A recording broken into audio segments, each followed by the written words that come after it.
समस्त मन में प्रश्न थाए पतला हबार अच्छी सुस्थ रही अच्छी राति खाइबे कौन मन दे शुण बोली डाक्तर माने कहते। डॉक्टर तरंग एवं भारतर अनेक डाक्तर यही तथ्य दवाई चेष्टा कर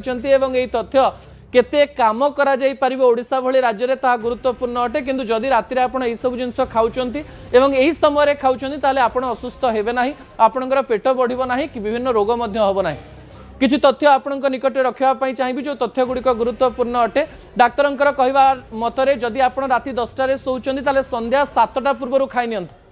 संध्या 7टा मैक्सिमम टाइम रखंतु खाइबार कारण हमर साइकिल जहा कहूची जे आमे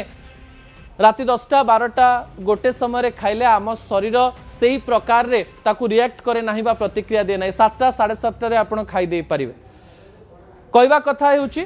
जे 2टी रुटी टू अधिका रुटी खांतु नाही बयस जदि आपणकर 40 वर्ष बयस रो अधिक सेथरे आपण परिवार से जावा संतुला खाई परिबे गोटे डिनर रेसिपी जदि भात खाउचंती गोटे कप भात एवं ता संगे किछि परिबा एवं डाली खाई परिबे गोटे कप भात। डाक्तरन कहवा